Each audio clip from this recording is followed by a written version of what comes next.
안녕하세요. 최강석과 함께하는 양원의 소송 이야기 7번째 시간입니다. 자, 오늘도 어김없이 최고의 변호사님 최광석 변호사님 나오셨습니다. 안녕하세요. 네, 안녕하세요. 네. 잘 지냈습니까? 네네. 네. 머리 자르셨습니다. 네, 오늘 지금 방송한다고 방금 자르고 왔습니다. 방금 자르셨습니까? 네, 뭐 투자가 있어야 결과물이 좋죠. 잘생기셨습니다. 네. 제 주위에서 얘기를 하시더라고요. 네. 되게 멋있게 잘생기셨다고 변호사님이. 아직 공무원을 안 하는 사람 같다고. 아직 미혼이라고 좀 소개해. 거짓말하면 안 되죠. 알겠습니다. 자, 네. 오늘 또 나눌 대화는 뭔가요?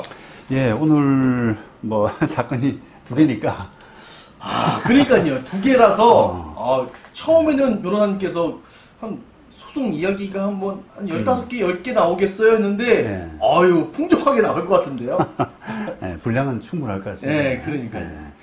자, 두 개니까 이제 일단 철거하는 민사소송부터 좀 얘기를 해보죠. 철거소송부터. 철거소송, 민사소송 법원 홈페이지 자료인데요. 네네네. 나의 사건 검색이죠. 검색. 네. 저희가 이제 네. 공시송달 다 끝났고. 그렇죠. 이제 그거잖아요. 이제 만나기죠. 변론 이제 네. 기일이 잡혔잖아요. 그렇죠. 네. 날짜가 이제 잡혔는데요. 우리 저번 시간에는 날짜가 아직 안 잡혔을 때 같은데. 네, 맞아요. 네, 날짜가 잡혔고. 네. 날짜가 지금 8월 18일. 네. 3시 30분. 네. 요거 시청하시는 분들이 또 방청하러 오시지 않을까 걱정해서. 그렇게는. 네. 날짜 잡혔고, 그 다음에 감정인이 선임됐어요. 네네. 네. 그게 이제 지난번 기일 이후에 좀 변동된 그런 상황인데요. 네. 감정 부분, 감정 절차에 대해서 조금 한번 말씀 나누고 싶은데. 네. 저도 이거 처음 해보는데, 네. 제가 경매할 때는 감정평가가 들어가잖아요. 네. 네. 그거는 감정평가서 많이 갔는데, 네. 제가 신청한 건 처음이라서. 그렇죠. 네. 네. 요거도 지금 이 감정은 이제 우리 지료 감정. 이제 땅을 갖고 있는 입장에서 네. 건물주인, 땅을 점유하고 있는 건물주인한테 뭔가 부당하게 이득을 얻고 있으니까. 그러니까요. 그 돈을 달라라고 하는 네. 그런 이제 청구에서 입증을 위한 차원으로 감정이 필요하거든요. 그래서 그 감정을 이제 우리가 해서 지금 채택이 되어 있는데요. 네. 일단 우리가 조금 이제 재판을 많이 안 해보신 분들은 네. 이런 뭐 증거 신청이 꼭 법정에서만 이루어지는 걸로 생각을 하는 경우가 많아요. 그런 걸로 알고 있죠. 상달이나 아니면. 네, 아니, 법정에서 판사님한테 뭐가 이렇게 감정 신청을 합니다라고 이런 절차. 이렇게 이제, 만 알고 계신 분들이 있는데, 실제로는, 그러니까 우리가 법정 아닌 곳에, 그러니까 서면으로 감정 신청서를 제출하고, 우리도 이제 그런 절차를 밟았는데요. 네. 소장 내자마자 바로 감정 신청서를 냈거든요. 네. 네. 근데 이제 그게 5월 초였는데, 네. 조금 이제 법원이 늦게 채택을 했어요. 그거를. 우리가 날짜는 지금 8월 18일로 잡혔는데, 그 전에 채택을 해가지고 진행을 벌써 이렇게 하겠다라고 하는 왔었어야 돼요. 채택을 했거든요. 해가지고 지금 진행되고 있는 과정 아니겠습니까? 근데 사람들은 8월 18일 날짜 돼서 그때 가서 감정 신청을 해야만 되는 것으로 알고 있는 사람들이 많다는 거죠. 그러면 아무래도 늦잖아요. 그렇죠. 지금 5월달 재판 소장 넣었는데 첫 기일이 지금 8월 18일로 잡혔기 때문에 석 달 동안 뭐 상대방도 답변 없고 이렇게 하면은 너무 이게 재판이 루즈하기 때문에 우리가 이제 주장 입증 책임을 부담하는 원고 입장에서 조금 더 서두를 필요가 있어요. 요령을 가지고. 그런데 이제 그런 것들이 이런 이제 소정외로 한다라는 표현을 쓰는데 네. 법정이 아닌 곳에서 네. 소정외로 하는 증거 절차를 조금 빨리 밟아두는 게 좋아요. 네. 일부러 좀 빨리 하고 늦신 거잖아요. 그렇죠. 그렇죠. 재판부에다가 뭐 변론기일 잡기 전에 요거는 꼭 필요한 절차이기 때문에 그냥 또 기계적인 어떻게 보면 땅 가진 사람으로서 내 땅을 부당하게 점유하고 있는 사람 상대로 뭔가 지료 청구를 하는, 부당이득 반환 청구를 하는데, 그렇죠. 감정은 필수적인 절차란 말이에요. 그렇죠. 감정 그러니까, 없이는 돈을 계산할 수가 법원이 없습니다. 판결할 수가 없기 때문에. 그러니까 이제 그런 절차들은 법원에서 소정외로 법정에서 이렇게 들어보고 뭐 판단하지 않더라도, 이거는 뭐 해야 되는 절차구나. 이렇게 하면은 법원이 채택을 해준단 말입니다. 네. 그래서 이제 그 절차를 밟았고 지금 이제 진행 중에 있는 거죠. 그러면 조금 늦었다는 소리인가요? 그럼 8월 18일까지 감정이 안 나오나요? 재판은 이제 여러 번 가기 때문에 8월 18일 재판이 마치는 건 아니라서. 그렇죠. 첫 별로. 뭐 예를 들어서 제 예상에는 한 3번 정도는 더 한단 말이에요. 기일을. 8월달, 9월달, 뭐 10월달, 뭐 11월달 이런 식으로 하니까 그 안에는 나오죠, 이미. 근데 8월, 지금 해서 이제 8월 18일까지 나오느냐, 그거는 조금 미지수인데, 적어도 아마 9월달까지 나올 거예요. 그러니까 훨씬 이제 템포가 조금 빠를 수 있다. 소정예로 하면. 근데 전 좀 놀란 게, 감정 금액이, 비용이 좀 많이 들더라고요. 예, 그렇죠. 제가 경매를 좀 해봐서, 경매에 감정평가서 보면 마지막에 금액이 나오잖아요. 네네. 일단 뭐 30, 40 뭐 이러는데, 이거 이렇게 비싸요? 맞습니다. 예, 그 이야기 조금 말씀드린다고 했는데, 요게 일단 법원에서 이제 감정 절차를 밟으면서, 우리한테 5월 3일자로 감정신청서, 제출한 감정신청서가 채택이 됐다. 그래서 이 별지에 기재된 예상 감정료 270만 500원, 요거를 납부하라라고 이제 그 법원에서 결정을 내렸단 말이에요. 그리고 우리가 거기에 따라서 돈을 내고, 영수증을 보냈죠. 영수증을 이렇게 납부한 영수증을 보냈고요. 그다음 거기에 따라서 법원이 감정인 이제 지정 결정을 다시 한 겁니다. 그래서 우리 김도영 감정평가사가 했어요. 근데 웃긴 게 여기 아파트로 돼 있더라고요, 사무실이. 그것도 깨알 같은 데는 또 관심이 많군요. 보죠? 그래서 제가 일부러 그걸 지웠는데. 한번 더. 그래요. 그 이제 조금 그냥 가의 이야기인데 연세가 좀 있으신 분이더라고요. 제가 감정인 뒷부분에 있군요. 뒷부분이 이제 감정인 아까 여기 있었구나. 예상 감정료 신청서 해가지고 이분이 냈어요. 이렇게 자기가 감정할 때 어느 정도 돈이 필요하다 이런 부분을 냈고. 이런 것도 나와요? 예. 거기에 첨부되어 있습니다.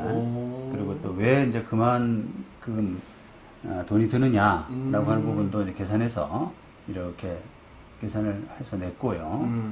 그 다음에 또 뭐 감정료 산정 기준에 관한 예규 이런 것도 첨부해서 내고, 그 다음에 본인 이제 경력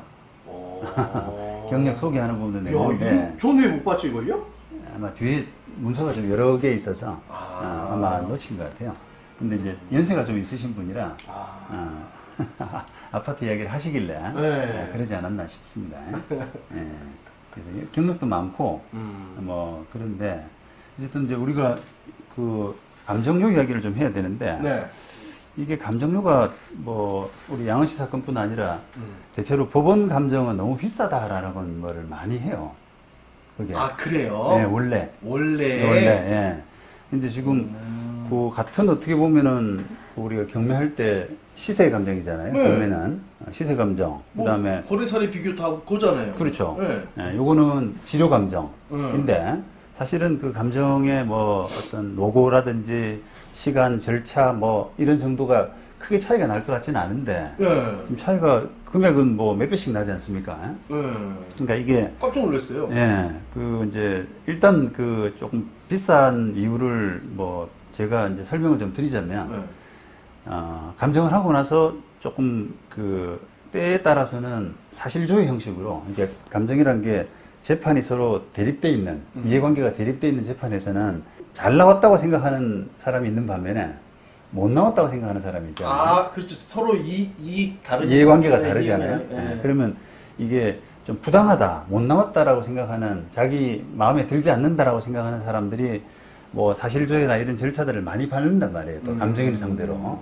그러면은 그것을 대응하는데 또 시간이 든다. 이런 이제 계산도 하고, 그 다음 또 때에 따라서는 감정인이 증인으로 나가기도 합니다.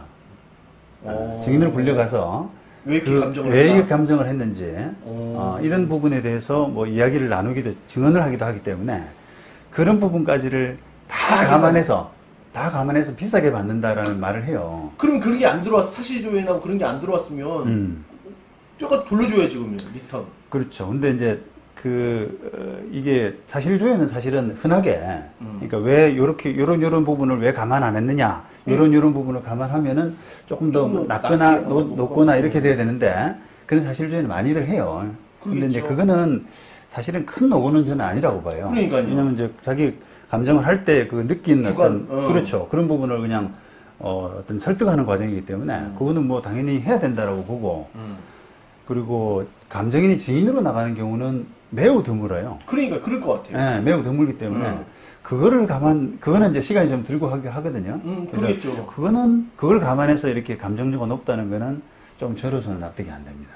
네, 그런데 어쨌든 제가 25년 변호사 경험상으로 볼 때는 이게 경쟁이었기 때문에 그러니까 법원의 감정이라는 게 지금 패턴은 그 감정인 풀을 법원에서 만들고 딱 정해서 그 중에서만 하니까 그렇죠. 예를 들면 여기가 남부법원인데 남부법원에서 지료 감정을 할 수 있는 사람을 50명 풀을 만든단 말이에요.